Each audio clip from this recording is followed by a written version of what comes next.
ጤና ይስጥልን ተመልካቾቻችን በድጋሚ እንዴት ቆያችሁ 7 ሰዓት ሆኗል ኢቲቪ 4 ማዕዘን ይቀጥላል ከዜናዎቹ ጋር መቅደስ ጥላሁን አብሬያችሁ ቆያለሁ የሰላም ሚኒስቴርና ዓለም አቀፍ ረጂ ድርጅቶች በአማራ ክልል የሰብአዊ ድጋፍ አቅርቦትን ማሻሻል የሚቻልበት ሁኔታ ላይ ምክክር እያደረጉ ነው በክልሉ በወራሪው የገጠመውን ሰብአዊና ማህበራዊ እንዲሁም ኢኮኖሚያዊ ጉዳቶች በተመለከተ ገለጻ ያደረጉት ምክትል ርዕሰ መስተዳድር ዶክተር ፋንታ ማንደፍሮም በጦርነቱ 5 ሚሊዮን በላይ ህዝብ ችግር ውስጥ ወድቋል ብለዋል ሰብአዊ ድጋፍን በተመለከተ በሴፍትኔት ምግብ ድጋፍ ያገኙ የነበሩ 1.9 ሚሊዮን ዜጎች በወራሪው እጅ ስር በመሆናቸው ያሉበትን ወቅታዊ ሁኔታ ማወቅ እንዳልተቻለም ተገልጿል ከ2000 በላይ ትምህርት ቤቶች በመውደማቸው 1.5 ሚሊዮን ተማሪዎች ከትምህርት ውጪ እንደሚገኙም ዶክተር ፋንታ ማንደፍሮም ገልጸዋል በመድረኩ የሰላም ሚኒስትሩ ሙፈሪያት ካሚል የውሃ መስኖና ኢነርጂ ሚኒስትሩ ዶክተር ኢንጂነር ስለሺ በቀለ በተባበሩት መንግስታት ድርጅት ዳይሬክተር ዶክተር ካትሪን የምግብ እርሻ ድርጅት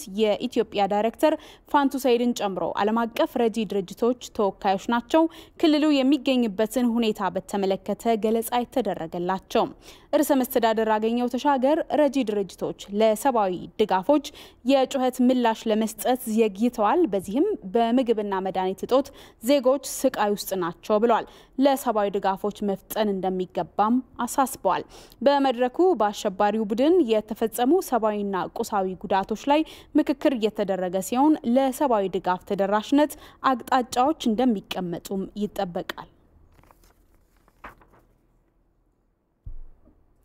ግንባር ላይ የሚገኙ የመከላከያ ሰራዊት አመራሮች አሸባሪው ህወሓት እየተቀበረ እንደሆነ ከፌደራልና ከክልል ለተውጣጡ የሚዲያ አመራሮች ገለጹላቸው የሚዲያ አመራሮቹ አሸባሪው ህወሓት ወሯቸው በነበሩ የአማራ ክልል አካባቢዎች በንጹሃን ላይ የፈጸመውን ግፍ የቡድኑን አረመናዊነት ማሳያ መሆኑን ገልጸዋል ቶማስ ኃይሉ ከፌደራልና ከክልል የተውጣጡ የመገናኛ ብዙሃን ኃላፊዎች እንዲሁም ሌሎች የሥራ ኃላፊዎች የአሸባሪ ህወሓት ጭፍሮች የአማራ ክልል አንዳንድ አካባቢዎችን በወረሩበት ወቅት በነዋሪዎች ላይ የፈጸሙትን ግፍና ያወደሙትን ንብረት ለመመልከትና ህብረተሰቡንም ለማጽናናት ተጉዟል በጉብኝታቸውም በተለይ በደቡብ ጎንደር ዞንና በሰሜን ወሎ ዞን አንዳንድ አካባቢዎች የሽብር ቡድኑ የፈጸመው ግፍ እንዳሳዘናቸው ገልጸዋል በዚህ አሸባሪ ኃይል ደግሞ የደረሱ ጥቃቶችን ዞረና አይተናል ጥቃቶቹ በጣም እጅግ በጣም ዘግናኝ ነው አላማ አለው ወይ የሚል ጥያቄ እንድናነሳ ነው የሚያደርገው ምክንያቱም አብዛኞቹ ጥቃቶች ሄደው የሚያርፉት ከውትድርና ወይም ከሰራዊቱ ጋር ግንኙነት በሌላቸው ቦታዎች ላይ ግለሰብ ቤት ላይ ነው እምነት ተቋማት ላይ ነው እነዚህም በአይናችን አይተናል ወታደር ያልሆኑ ሲቪል ወጣቶች የመጨፍጨፍ ዘር የማጥፋትን ስራ በተግባር አሳይቶ ነው ሄደው ይሄ ሁሉ ኢትዮጵያዊ እዚህ አካባቢ መጥቶ ማየት ያለበትና ወያኔን ከራሱ ውስጥ አንቅሮ ለዘላለም ማጥፋት ያለበት መሆኑን ነው የገጠመን ጠላት እንደምታውቁት ምንንም ነገር መጀመሪያ ከድንቁርና ነው የሚነሳው አገሪቱንም ታሪክ የሚያውቅ አይደለም መመሪያው ድንቁርና ነው ውጤቱም ማደንቆር ነው እና መነሻው መጓዣው መድረሻው ድንቁርና ነው እንጂ እንደዚህ አይነት ነገር ጤናማ ሰው አያደርግም ወይም ደግሞ ትንሽ ከፊል ጤናማ የሆነ ሩብ ጉዳይ ጤናማ የሆነ ማያደርግም ይሄ ግን መነሻው ድንቁርና የሆነ መንገዱ ድንቁርና የሆነ መጨረሻ ደግሞ አገር ማደንቆር የሆነ ኃይል ብቻ ነው እንዲህ አይነት ጥንታዊ ቦታ በከባድ መሳሪያ የሚመታው ማለት ነው እና ያየናቸው ነገሮች በሙሉ የሚያሳዩት እሱና አሸባሪ ህወሓትን ለአንዴና ለመጨረሻ ጊዜ እንደሚወገድም ለሚዲያ አመራሮቹ ገለጻ ተደርጎላቸዋል ግንባሩ ከሆነ ያው ሁላችን ግንባር ነው ያለነው እናንተም ግንባር ነው ያላችሁ መሐል ነው ያለነው ገዛ ብዙ ስራ ይጠይቀናል እሱን ለመስራት ሁላችንም ወደ ግንባር መሰለፉ የግድ ስለሆነ እናንተም እንኳን ደህና መጣችሁ እንላለን በማየታችንም ደስ ብሎናል እናመሰግናለን ጁንታ ይቀበራል አትጠራጠሩ ጁንታ ብቻ ሳይሆን በጁንታ ዙሪያ ያሉት ሁሉ ያፍራሉ ኢትዮጵያ ትልቅ ሀገር ናት በትንሾች ተዋርዳ ትኖር ይሄ ደግሞ ህብረት ያስፈልጋል ጀግና ህዝብ አለን ሀገር አለን ስለዚህ ሀገር ያለን ጀግና ህዝብ ያለን ደግሞ አሸናፊዎች ነን ህብረተሰቡ ለጸጥታ አካላቱ እያደረገ ያለው ድጋፍ ለሰራዊቱ ተጨማሪ የሞራል ስንቅ እንደሆነም ተነግሯል ህዝቡ ባይኑ ያየውን ጉዳት በደል ይሄ ኃይል ይሄ አሸባሪ ኃይል ምን ያክል መሆኑን በሩቅ የሚሰማው ሳይሆን አይቶታል። ምን ያክል በደል እንዳደረሱበት አውቋል። ስለዚህ ለሰራዊታችን እየተደረገ ያለ በህብረተሰቡ ድጋፍ ይበል የሚያሰኝ ነው። እዚህም እንዳያችሁት ለሰራዊቱ ሰንጋ መቶ የተበረከተበት ሁኔታ አለ። በሌላ መልኩ ሰራዊቱ ያለው ስንጎበኝ ለምሳሌ የቆሰሉ ጓዶቻችን ስናማክር አሁን እኮ ድነናል፣ መሄድ አለብን፣ መግባት አለብን የሚል ወኔ ነው ያለው እና ይሄ ሚዲያና የኮሙኒኬሽን ኃላፊዎች ጉብኝት ለሰራዊቱ የሞራል ስንቅም ነው የሆነው። የአሸባሪ ህወሓት ርዝራዦች አሁን ላይ በየአውደ ውጊያው በአብዛኛው ሲደመሰሱ ቀሪዎቹ በሽሽል ላይ እንዳሉም ተገልጿል። ለኢቲቪ ቶማስ ኃይሉ ከሰሜን ወሎ ዞን መቄት ከተማ። በደቡብ ጎንደር ዞን ንፋስ መውጫ ከተማ በአሸባሪው ህወሓት የተገደሉ ንጹሃንን እርም የማውጣት ስነ ስርዓት ህብረተሰቡ አከናወነ። አሸባሪ ቡድኑ ንጹሃንን መግደሉንና ሴቶችን መድፈሩን የቡድኑን ትክክለኛ አረመናዊ ማንነት ያሳየ እንደሆነም ነው ህብረተሰቡ የገለጸው። ቶማስ ኃይሉ ተጨማሪ ዘገባ አለው።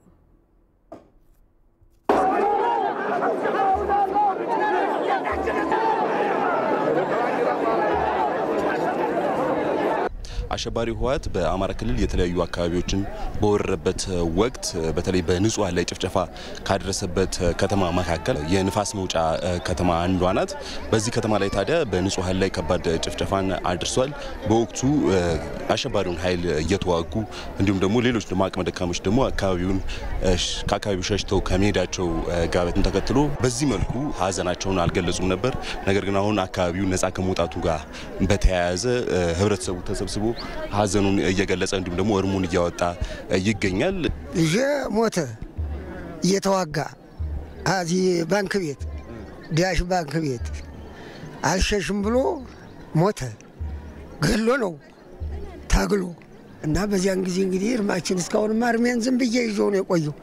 እኒህ አራዊቶች መቼም እንግዲህ እሱም ደግሞ ባቅሙ አልቸነፍም ብሎ ስንቱ ዳንዴ ሲሮጥ አልሸሽም ብሎ ነው ከዚያው ጉድቡ የሞተው። የአሸባሪው ህወሓት ርዝራዥ ኃይሎች በንፋስ መውጫ ከተማ በቆዩባቸው ቀናቶች ታዲያም ንብረት ከማውደም እስከ ሴቶች መድፈርና ግድያም ከፈጸሟቸው ግፎች መካከል እንደሆኑም ነዋሪዎች ይናገራሉ። ፈጇቸው እሸሻለው ሲሉ ንጹሃን ዜጎችን ነው ብዙ ስቃይ ደርሶብናል። አሁን ስላሴ ቤት እስካልሳለም መጥቼ ተሳለም የሰድ ጦሩ ተከፈተ። የኛ ናቸው የመሰሉን እኛ ንጹህ ቢሸሽ ተጠይቆ ታይቶ ይገደላል እንጂ በመንገድ ሰው በማንነቱ ዛሬው በማንነቱ እኮ እንደው ዝም ብለው ሳያውቁ ነው የገደሏቸው። እየዞሩ ነይ ክፈች ቀን ያዩትን ሴት ማታ ለመንጣት ቤት ለመድፈር ነው መሰል አቤት ማታ ይመጣለን እያለ አይቶ ይሄዳል። ማታ ሲቆፈቆፍ ደግሞ ኧረ ባልቴት ወይነን አራቅም የለን ሰው ይቀለበለባል እሪ ይላል። አትቅበሩ ብለው አታልቅሱ ብለው ከለሁላ ከልክለውን ነበር። ሲቪሎቹ አሁን ይሄ ሁሉ ዛሬ የሚለቀሰው ወታደር መሰላችሁ? ንጹሃን እኮ ሰው ነው የኛው ሰው አልቆ ነው እኮ። ጨካኙ ልጅ ጨካኙ ሰው የማይፈጥራቸው አሁን ሲገቡ በየመንደሩ አሉ ወታደር ምንሻ ምናምን ነው አሉ የሚሉት። እኛ የለን ነው በሰው ወሬ ነው እኛ የለን ምናምን ሲሉ እነዚያንም ገደሏቸው። አሸባሪ ህወሓት እንግዲህ እንዲህ ነው የአረመኔነቱን ጥግ በንጹሃን ላይ ማሳየቱ ቡድኑ የሰው ልጆች ሁሉ ጠላት መሆኑን ያመላከተ ክስተት ሆኖም አልፏል። ለኢቲቪ ቶማስ ኃይሉ ከደቡብ ጎንደር ዞን ንፋስ መውጫ ከተማ።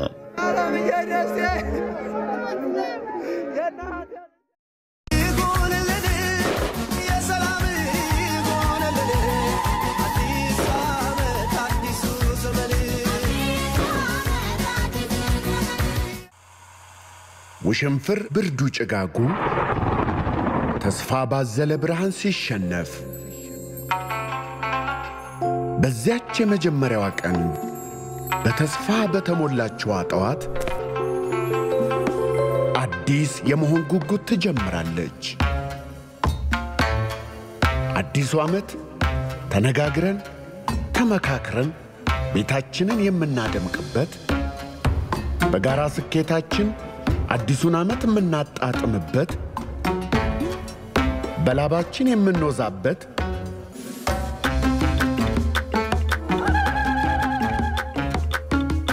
በስኬትና በበረከት የምንንበሸበሽበት ያድርግልን።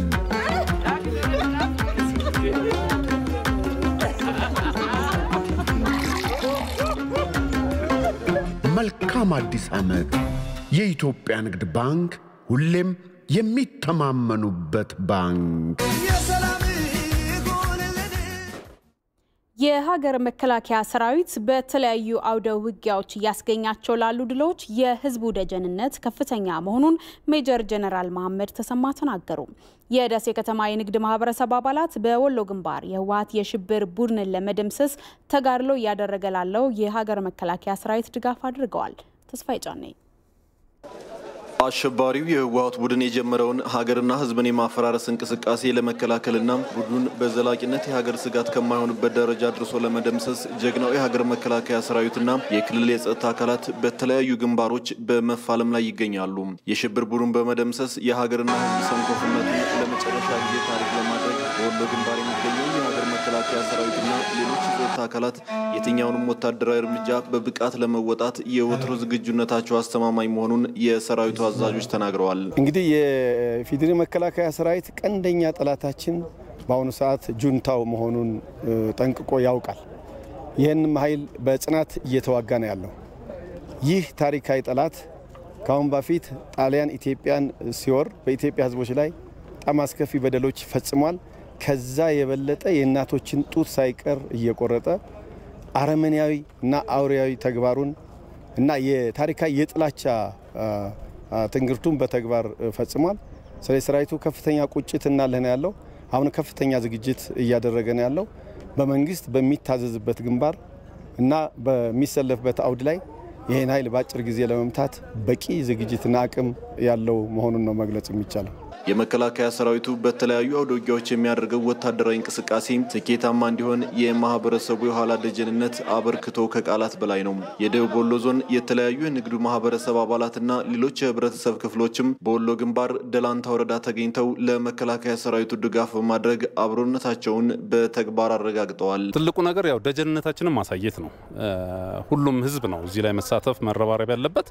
ትልቁ የመጣው ጠላት መርጦ የሚተው አይደለም፣ ሁላችንንም የሚያጠቃ ጠላት ነው። ስለዚህ ሁሉም መረባረብ አለበትና የጤናውም ዘርፍ ከሙያ ባለፈ በሀብቱ ከሙያም ባለፈ በሀብቱም አዋቶ ወደዚህ ሰራዊቱ ጋር መጥቶ ይህን ሰራዊት ማነሳሳት ማነቃቃት ደጀነናለን ማለታችንን ማሳየት አለብን ብለን ነው የመጣነው። ለነጻነቱ አካባቢውን ለማስከበር የኢትዮጵያን ሉዓላዊነት ለማስከበር ምንም የተለየ የሆነ አካል የሚሰጥ ስላልሆነ ያለውን ነገር ሁሉ እስከ ህይወት ድረስ መስዋዕትን ለመክፈል ህዝቡ በጣም ተነስቷል። ማህበረሰቡ ለህይወቱ ሳይሳሳ በተለያዩ ግንባሮች እያደረገ ያለው ድጋፍ ለመከላከያ ሰራዊቱ ተጨማሪ አቅምና ወኔ እየፈጠረለት መሆኑን ነው የሰራዊቱ አዛዦች የተናገሩት። ይሄ ጁንታ የክደት ወረራ ከጀመረ ጀምሮ እስካሁን ህብረተሰባችን በእውቀቱ፣ በሀብቱ፣ በጉልበቱ ብሎም ልጆቹንም ጭምር እያታገለ እያበረከተ ያለው አስተዋጽኦ እጅግ በጣም ከፍተኛና ታሪካዊ ገድል እየፈጸመ ነው ያለው።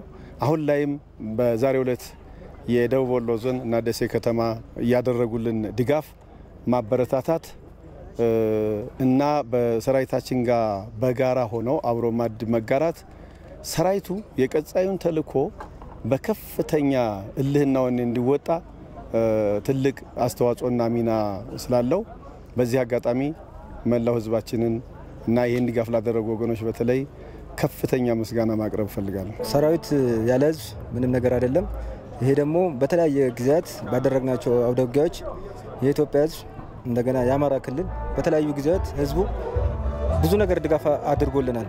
ይሄ ድጋፍ ደግሞ ለምናደርገው ውጊያዎች ትልቅ ግብዓት ሆኖናል። የደቡብ ወሎ ዞን ዋና አስተዳዳሪ አቶ ሰይድ መሐመድ በበኩላቸው ማህበረሰቡ ለመከላከያ ሰራዊቱ እያደረገ ያለው ድጋፍ መቀጠሉን ተናግረው የሽብር ቡድኑ ግብዓተ መሬቱ እስኪፈጸም ድረስ መሰል ድጋፎች ተጠናክረው እንደሚቀጥሉ አስረድተዋል።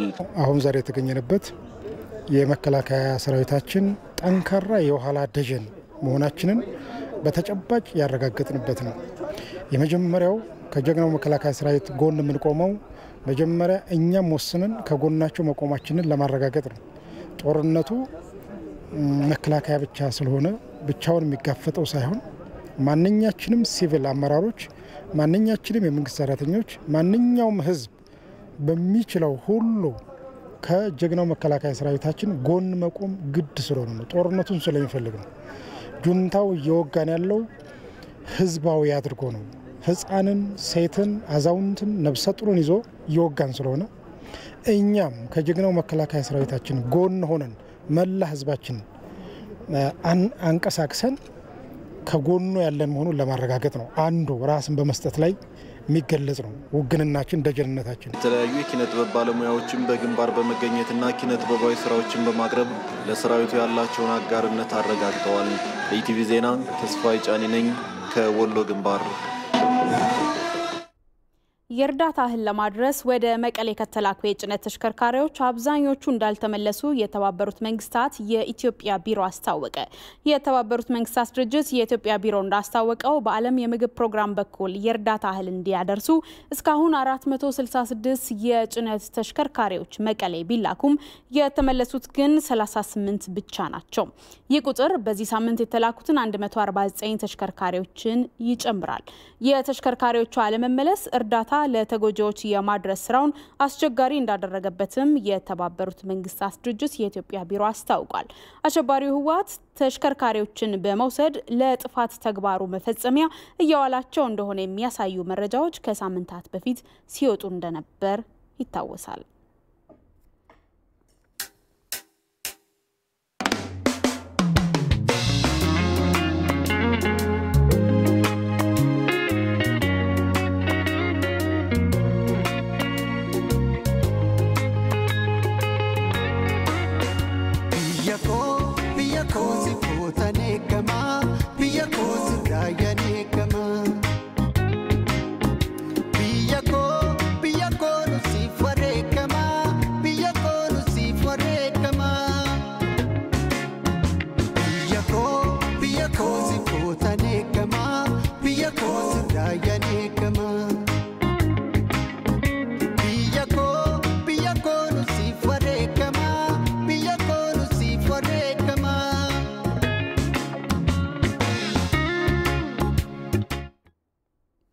በአፋር ክልል የህወሓት የሽብር ቡድን ጦር ከፍቶባቸው በነበሩ ቦታዎች ላይ ተፈናቅለው የነበሩ ዜጎች የሀገር መከላከያ ሰራዊትና የአፋር ልዩ ኃይልና ሚሊሻ ያስመዘገቡትን ድል ተከትሎ ወደ ቀያቸው መመለስ ጀምረዋል። በክልሉ ጦርነት በነበረባቸው አካባቢዎች የቀረ የሽብር ቡድኑ ተላላኪዎችንና የውስጥ ባንዳዎችን የማጥራት ስራው እየተሰራ ነው። ተመስገን ሽፈራው ተጨማሪ ዘገባ አለው። የህወሓት የሽብር ቡድን በድፍረትና እብሪት ተነሳስቶ በአፋር ህዝብ ላይ የከፈተው ጦርነትና የዘር ማጥፋት ወጃ በሽንፈት ተደምድሟል። የሽብር ቡድኑ ታጣቂዎች በአፋር አዋሳኝ ቦታዎች ላይ የከፈቱት ጦርነት የአፋርን ህዝብ አስገብሮ የኢትዮጵያን ገቢ ወጪ መስመር የሆነውን የጅቡቲ መተላለፊያ መዝጋትን ዓላማው ያደረገ ቅዠት ነበር። ይህ የማይጨበጥ የሽብር ቡድኑ ቅዠት ለበርካታ ታጣቂዎቹ ጥፋት ምክንያት ሆኖ ያዘው ዓላማም እንደ ጉንበኖ እንዲጠፋ ሆኗል። መልሶ ያመጣል ያልቅበታል፣ መልሶ ያመጣል ያልቅበታል፣ መልሶ ያመጣል ያልቅበታል እና እንደገና የመጨረሻው ውጊያ ያደረገው እዚህ ላይ ነበር። እዚህ ወዋ አላሊሱ ብላ እዚህ ረግደን ቀበሌና እዚህ ብሉም እዚህ ሁለት በዚህ ኮሪደር ነበር አጠቃላይ ውጊያውን እስከ ወጣበት ጊዜ የነበረው ነገር ማለት ነው። እና ተደጋጋሚ ሙከራዎች አድርጓል ለማለፍ ያደረገው ጥረት ያ ሁሉ ከሽፎበታል። መክሸፍ ብቻ ሳይሆን በጣም ብዙ ክፍለ ጦር ጨርሷል። እዚህ ህወሓት መጣ እንጂ ለምን እንደመጣ ግራ ገብቶታል። መጨረሻ ላይ መጣ እንጂ ለምን እንደመጣ ግራ ገብቶታል። ማውጫውን መጥቷል። መጨረሻ ላይ ወጣ ይባል እንጂ የወጣው ትንሽ እኮ ነው የወጣው። ትንሽ አምልጦ ማታ የተወሰኑ ኃይል ነው እንጂ የወጣው በጣም ትንሽ ነው። ጨርሷል። በጣም አጠቃላይ የሚመጡ ልጆች የሚያዙ ልጆች በጣም ያሳዝናሉ። በቃ ሲያዙ ትናንትና ነው እኔ ተጭኜ የመጣው ትናንትና ነው አፍሶ ያመጣው።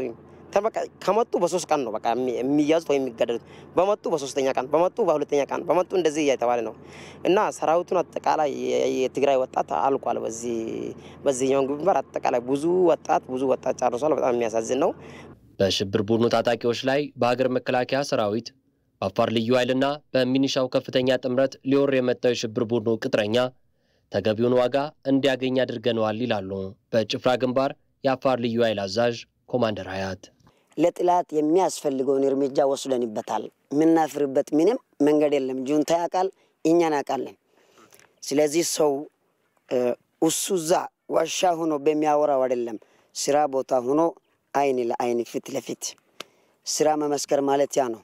ስለዚህ የጁንታው ቃል አቀባይ ዋሻ ላይ ሆኖ በሚነፋው ፊሽካ አንንበረገግምኛ በፊሽካ የሚበረገግ ህዝብና ሰራዊት እንዳልሆነ በአካል አይቷል። መጀመሪያ አልቁሶ ሊወጣ ነው አለ፣ ሁለተኛ ያለቀሰ ሊወጣ ነው አለ፣ ሶስተኛ የማይቀር መሆኑን ሲያይ ቂጡን ቆልፎ ተደብቆ ነው የወጣው። ስለዚህ ካሁን በኋላ እሱ የሚፈልገውን ሂሳብ ከሱ ጋር እኩል እናወራርዳለን ብዬ አስባለሁ። የሽብር ቡድኑን ርዝራዦችና የውስጥ ባንዳዎችን እያጠራን ነው የሚሉት የአፋር ክልል ሰላምና ጸጥታ ቢሮ ምክትል ኃላፊ ቢላይ አህመድ በጦርነቱ የተሰደዱትንም ወደ ቀያቸው የመመለሱ ስራ ተጀምሯል ይላሉ። ህዝቡ ምን ማድረግ አለበት? ሚሊሺያና ልዩ ኃይል ደግሞ በየት በኩል መሳለፍ እንዳለበት፣ መከላከያ ደግሞ ምን ላይ መደገፍ እንዳለበት ሁሉ በቅንጅት ነበር የተሰራው። በዛ በተደረገው ቅንጅትና አንድነት ጥሩ ደረጃ ደርሰናል። 4 ወረዳ ላይ አጠቃላይ አስለክከን በአሁን ሰዓት አፋር ህዝብ ተፈናክሎ የነበረው ህዝብ እየመለስን የመንግስት ተቋማቱን ደግሞ ወደ ቢሮ ወደ ህዝቡ አመራሩ እየተመለሰ ቢሮችን እየከፈተ ባንዲራ እየተከልን ነው። እንግዲህ በአሁን ሰዓት በሽብር ቡድኑ ላይ በተወሰደው እርምጃ ሊወር ከመጣው የሽብር ቡድኑ ታጣቂ አምልጦ የወጣው ታጣቂ ጥቂቱ ብቻ እንደሆነም ነው የዘመቻው አስተባባሪዎች የሚናገሩት። ምናልባት መኪኖችን ይዞ የወጡ ሹፌሮች ጋር የወጣ ትንሽ ኃይል ነው እንጂ አብዛኛው ኃይሉን በቃ ብዙ ከሁለት እስከ 3 በላይ ክፍለ ጦር ጨርሷል። በዚህ ላይ እንግዲህ አንድ ክፍለ ጦር ከ1600 ወደ 2000 ብለህ ያስበው እንግዲህ ከ3 በላይ ማለት ነው ጨርሷል። ይሄ በቃ በዚህ በሙሉ በዚህ ወደ ውስጥ ቢትገባ ቆሬ የሬሳ አፈር ተጠቀ። አልহামዱሊላህ ዛሬ እዚህ ጋር የሚሄዱ ሰዎች መንገድ ላይ ታቸው ከሆነ ሁሉም መሳሪያ ይዘው ተጠቀ ከሬሳ ያነሱ ማለት ነው። የሚገርም ማለት ነው። እና አልወጣም ነው ህወሓት ወጣል ብትለኛ የለም አልወጣም በቃ አልቋል። በአፋር ክልል ተገቢውን ቅጣት አግኝቶ የተሸነፈውን የህወሓት የሽብር ቡድን ሙሉ በሙሉ ለመደምሰስም ከመከላከያ ሰራዊቱ ጋር እስከ መጨረሻው እንደሚፋለሙ የአፋር ልዩ ኃይልና ሚኒሻዎች አረጋግጠዋል። በአፋር ክልል አሸባሪው ህወሓት ላፈናቀላቸው ዜጎች ድጋፍ ለማድረስ እየተሰራ መሆኑ ተገለጸ። በክልሉ ከተፈናቀሉ 200,000 ሰዎች መካከል ለግማሽ ያህሉ እርዳታ ማድረስ ተችሏል። አቤል ሙልጌታ የህወሓት የሽብር ቡድን በጀግናው መከላከያ ሰራዊት እንዲሁም በአፋር ልዩ ኃይል ሚሊሻና ህዝብ ከክልሉ ተጠራርጎ ከመውጣቱ በፊት ባደረገው ወረራ በርካታ ዜጎች ተፈናቅለዋል። የንብረት ውድመትንም አድርሷል። የሽብር ቡድኑ በክልሉ ከ200,000 በላይ ዜጎችም ከቤት ንብረታቸው አፈናቅሏል። ለተፈናቃይ ዜጎችም የዕለት ምግብና ሌሎች አስፈላጊ ነገሮችን ለማድረስም ስራዎች እየተሰሩ መሆኑን የአፋር ክልል አደጋ መከላከልና ምግብ ዋስትና ፕሮግራም ማስተባበሪያ ጽህፈት ቤት ኃላፊ አቶ መሐመድ ሁሴን ለኢቲቪ ተናግረዋል። በሰብአዊ እርዳታ መቅረብ የሚገባውን የምግብ እንደሁም ዘይት የወጥ መጣፈጫ አቅርቦቶች እንደሁም አልባሳት የመጠለያ የቤት ቁሳቁስ እና ውሃ ችግር በብዛት ያለባቸው አካባቢና ደረቃማ ስለሆነ በቦቲ ተከራይተን ውሃ የማቅረብ ስራ በመጠለያ ጣቢያዎች እየተሰሩ ይገኛሉ። ከዚህ ተጨማሪ ደግሞ ከ3-4 በላይ የተንቀሳቃሽ የሕክምና ቡድን በማቋቋም በጤና ቢሮ በኩል ያንን ደግሞ አገልግሎት እንዲሰጥ እየተደረገ ያለበት ሁኔታ ነው ያለው። ለዜጎች የሚደረገውን ድጋፍ ለማቀላጠፍና ብክነት እንዳይፈጠር ኮሚቴ ተዋቅሮ እየተሰራም ይገኛል። በክልል ደረጃ የተቋቋሙ 4 አይነት ኮሚቴዎች አሉ። ከዚህ ኮሚቴ አንዱ ትልቁ የሎጂስቲክስና የእርዳታ ስርጭት የሚከታተል ኮሚቴ አለ። ይህንን ኮሚቴ ፕሬዚደንቱ በቀጥታ ይከታተል ይደግፋል። ስለዚህ አንደኛ ተጎጂዎች ያሉበትን አካባቢ ድረስ በመድረስ የመንግስት የሚገኘውን ከዓለም አቀፍና ሀገር አቀፍ በጎ አድራጎት ማህበራት ወይም ድርጅቶች የሚገኘውን ሀብት ከተለያዩ ግለሰቦችና ማህበራት የሚገኘውን ሀብት አቀናጅቶ በአንድ ቋት እንዲመራና በአንድ አመራር እንዲመራ ምክንያቱም ተደራራቢ የሆነ ወይም ዱፕሊኬሽን እንዳይኖር ወይም የሪሶርስ ብክነት እንዳይኖር ደግሞ በጥንቃቄ ለመስራት እየተሞከረ ነው። በአፋር ክልል በህወሓት ጥቃት ከተፈናቀሉ ዜጎች መካከል እስካሁን ግማሽ ያሉን እርዳታ ተደራሽ ማድረግም ተችሏል። እስካሁን ባለን መረጃ መሰረት ከአጠቃላይ ተፈናቃይ ቁጥር 100,000 ህዝብ እርዳታ የደረሰበት ሁኔታ ነው ያለው። ጁንታ ተቆጣጥሮ ከነበረባቸው አካባቢዎች በጀግናው የአፋር ጸጥታ ኃይልና በጀግናው መከላከያችን ያው ሙሉ ለሙሉ እንዲወገድ ተደርጓል። አካባቢ አሁን ነፃ ሆነዋል። ስለዚህ እዛ አካባቢ ላይ አንደኛ ጉዳት ለደረሰባቸው ማህበረሰቦች አስቸኳይ ጊዜ እርዳታ ያስፈልጋቸዋል። ያንን በተገቢ ለመስራት ከሚመለከተው አካላት ጋር እየተሰራ ይገኛል። በህወሓት የሽብር ቡድን ሀገር የማፍረስ ተግባር በአፋር ክልል ጉዳት የደረሰባቸውን ዜጎች ለማቋቋም እስካሁን 530 ሚሊዮን የሚገመት ሀብት ከተለያዩ አካላት ድጋፍ እየተደረገም ይገኛል። በገንዘብ እስካሁን ከ380 ሚሊዮን ብር በላይ ቃል ተገብቷል። ቃል የተገባውን ብር በአጭር ጊዜ ውስጥ ወደ ክልሉ ፋይናንስና ኢኮኖሚ ልማት ቢሮ አካውንት የተከፈተ አካውንት አለ። በካሽ የሚመጣውን በዛ በኩል ነው ማኔጅ የሚደረገው። ስለዚህ በአጭር ጊዜ ውስጥ ይገባል ብለን ተስፋ እናደርጋለን። እንዲሁም በአይነት እስካሁን የመጣው ሀብት ደግሞ 150 ሚሊዮን አካባቢ ይደርሳል። የህወሓት የሽብር ቡድን በክልሉ በወረራ በቆየበት ጊዜ በርካታ መሰረተ ልማቶች ላይ ጉዳት አድርሷል። ለኢቲቪ አቤል ሙሉጌታ አፋር ሰመራ። አሸባሪው የህወሓት ቡድን በአዲ አርቃይ ከተማ በርካታ ንጹሃንን መግደሉንና ሴቶችን መድፈሩን ጥቃቱን በመሸሽ በደባርቅ ከተማ የሚገኙ ተፈናቃዮች ይናገራሉ። የአዲ አርቃይ ከተማ ነዋሪ የሆነችው ወይዘሮ ኢየሩስ መኳንንቴም የአሸባሪ ቡድኑን ጥቃት በመሸሽ በእርግዝናዋ ላይ ህፃን ልጇን ይዛ በክረምት ከሞቀ ቤቷ ተፈናቅላ ችግር ላይ መውደቋን ትናገራለች። አሸባሪ ቡድኑ በከተማዋ በንጹሃን ላይ የፈጸመውን ጭካኔ የተሞላበት ግፍ በተመለከተ ሪፖርተራችን ሄነው ዋጋቸው አነጋግሯታል። ከራሷ አንደበት እንከታተል።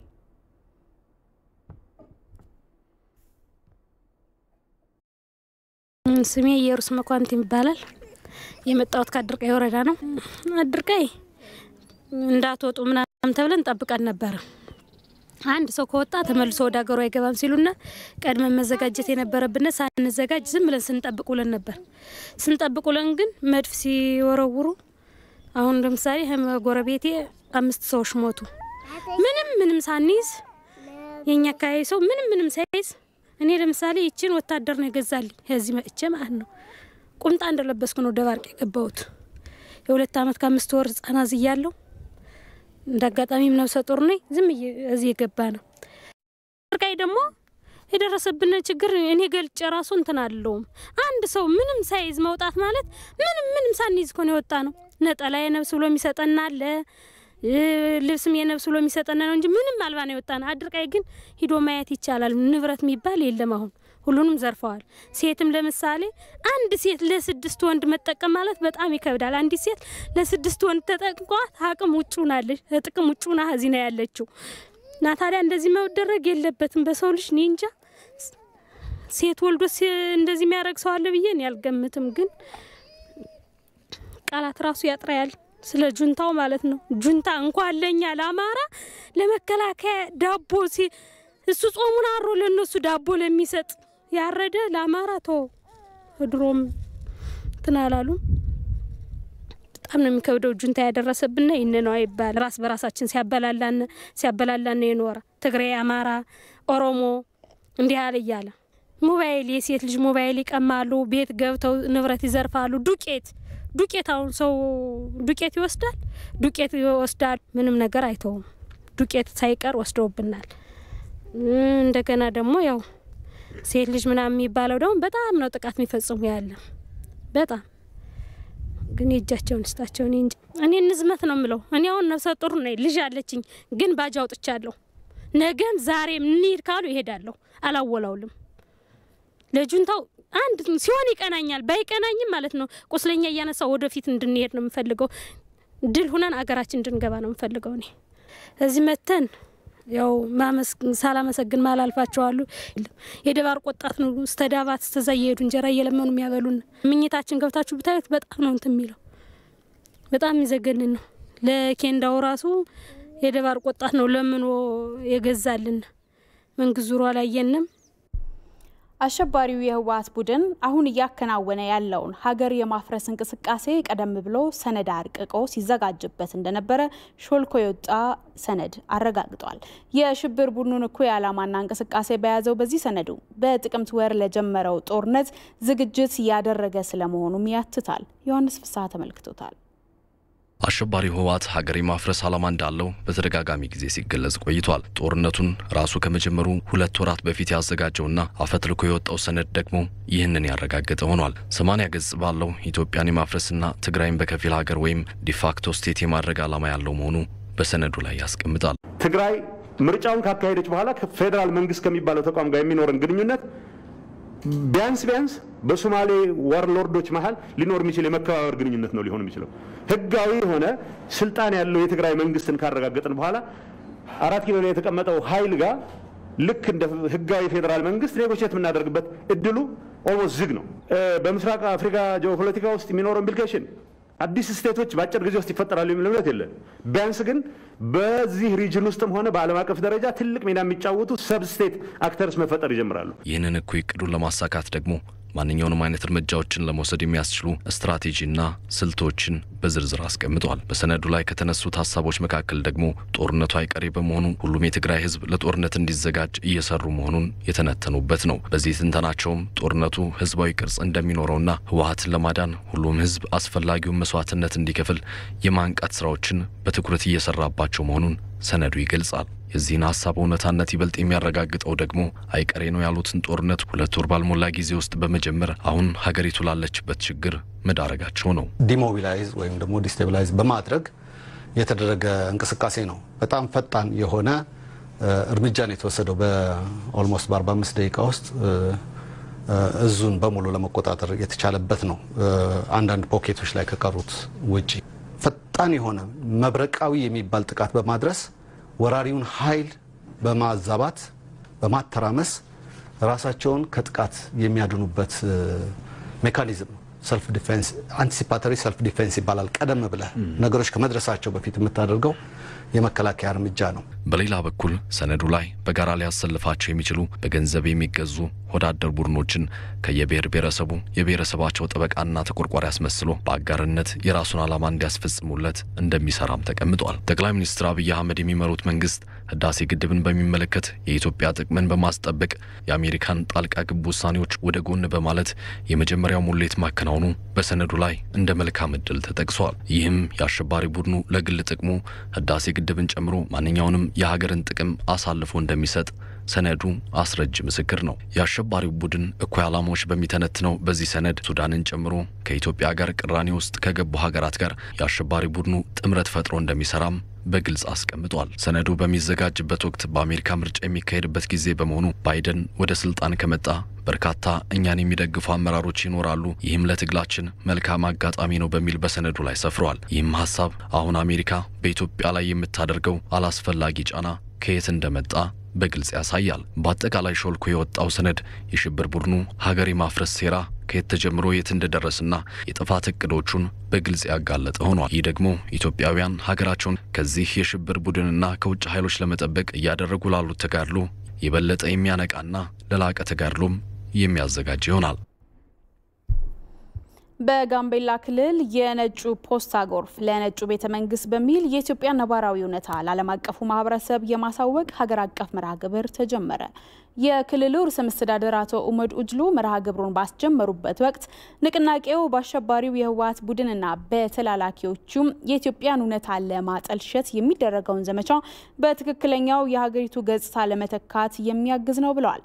የንቅናቄ መርሃ ግብሩ አንዳንድ የዓለም ሀገራት ስለ ኢትዮጵያ ያላቸውን የተዛባ እይታ እንዲስተካከል የሚያስችልና ስለ ሀገሪቱ የሚነዙ የሐሰት ትርክቶችን ለማስቀረት ጉልህ አስተዋጽኦ ያለው በመሆኑ ለተግባራዊነቱ ሁሉም የድርሻውን መወጣት እንዳለበት ርዕሰ መስተዳድር ኡመድ ኡጅሉ ተናግረዋል። የክልሉ የብልጽግና ፓርቲ የወጣቶች ሊግ ፕሬዝዳንት ወጣት ሩዋችኮች በቅርብ ጊዜ ወዲህ ምዕራባውያን በኢትዮጵያ የውስጥ ጉዳይ ጣልቃ በመግባት አላስፈላጊ ጫና ለመፍጠር የጀመሩትን ተጽዕኖ በጋራ ማክሸፍ ያስፈልጋል ብለዋል። የህልውና ትግሉን በስኬት ለማጠናቀቅ ከሚከናወኑ ተግባራት ጎን ለጎን በክልሉ ከ50 ሺህ በላይ ወጣቶች በንቅናቄ መርሃ ግብሩ ለመሳተፍ መታቀዱም ተገልጿል። ሚፍታ አብዱል ቃድር እንደዘገበው